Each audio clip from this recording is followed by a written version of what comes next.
Hello 11th class students. पिछले chapter के तुम्हें नोट्स मिल गए होंगे बेटा, और जो बात समझाने की थी वो मैंने समझा दी, और बाकी जो है वो क्लास में अपन इसको कंटिन्यू करेंगे। लेकिन आप असाइनमेंट का काम कंप्लीट कर लेना, ठीक है। आज हम चैप्टर नंबर 3 ले रहे हैं 11th क्लास का, classification of elements and periodicity in property. सबसे पहले 10th क्लास के टॉपिक्स उठाती हूँ मैं कि क्लासिफिकेशन कहाँ से स्टार्ट हुआ।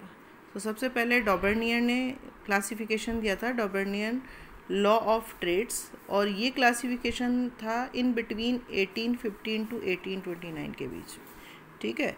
उसके अकॉर्डिंग उसने क्या किया कि सिमिलर प्रॉपर्टीज़ वाले जो एलिमेंट्स थे उन्हें साथ में रखा और थ्री एलिमेंट्स का ग्रुप बनाया जिसे ट्रेड्स नेम दिया।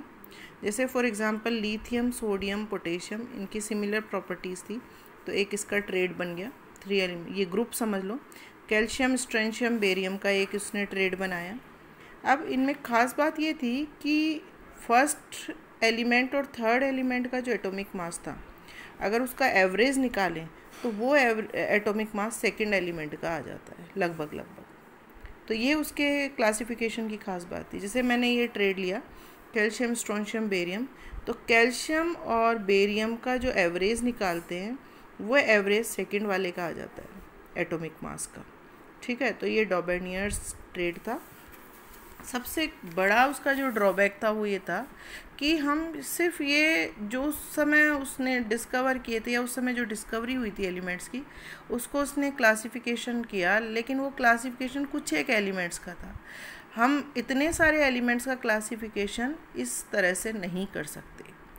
नेक्स्ट क्लासिफिकेशन आया न्यूलैंड्स लॉ ऑफ ऑक्टिव। इन्होंने 1864 में ये क्लासिफिकेशन दिया और इस क्लासिफिकेशन के अकॉर्डिंग उसने एलिमेंट्स को अरेंज किया in increasing order of atomic mass, और ये नोटिस किया कि जो 8th एलिमेंट है, every 8th elements had same chemical properties to the first, ठीक है। जैसे म्यूज़िकल नोट्स होते हैं सारे गामा पादा निसा, और 7th के बाद में वापस फर्स्ट आ जाता है, 8th वाला फिर सा हो जाएगा। तो इस तरह से उसने ये नोटिस किया। जैसे उसने अरेंज किया एलिमेंट्स को, hydrogen, lithium, beryllium, boron, carbon, nitrogen और ऑक्सीजन, और फिर आया वापस फ्लोरीन। तो ये सिमिलर केमिकल प्रॉपर्टीज़ वाले हैं, ये इनको ग्रुप्स नेम दिया उसने, ठीक है बेटा। तो ये उसका क्लासिफिकेशन था न्यूलैंड्स ऑक्टिव रूल। लेकिन फिर वही कुछ एक ड्रॉबैक्स क्या थे कि जैसे मैग्नीज था वो नाइट्रोजन और फॉस्फोरस के साथ अरेंज था एक ही ग्रुप में, और मैग्नीज मेटल है, नाइट्रोजन फॉस्फोरस नॉन मेटल है, तो ये ठीक नहीं है। उसने कोई भी स्पेस नहीं छोड़ा अपने क्लासिफिकेशन में। देखो यहाँ पे उसने कोई स्पेस नहीं है कि अगर और फ्यूचर में कोई एलिमेंट डिस्कवर हो तो उसको कहाँ पे रखा जाए, ये नहीं पता है उसने। नेक्स्ट उसने बोला कि जो आपकी प्रॉपर्टीज़ है वो इंक्रीजिंग ऑर्डर ऑफ एटॉमिक मास में है, लेकिन ऐसा नहीं है। कई जगह वहाँ पे भी कुछ ना कुछ वो गड़बड़ हुई है। वहाँ पे एटॉमिक मास पहले जो ज़्यादा था उसका पहले आ गया और कम वाले का बाद में आया, ठीक है। अब आता है नेक्स्ट, आपको अगर हम कहें तो अगला जो क्लासिफिकेशन था वो मेंडलीव पीरियोडिक टेबल था। मेंडलीव पीरियोडिक टेबल के अकॉर्डिंग उसने 2 तरह से एलिमेंट्स को अरेंज किया। एक तो increasing order of their atomic mass, दूसरा ग्रुप में उन एलिमेंट्स को रखा जिनकी केमिकल प्रॉपर्टीज सेम थी।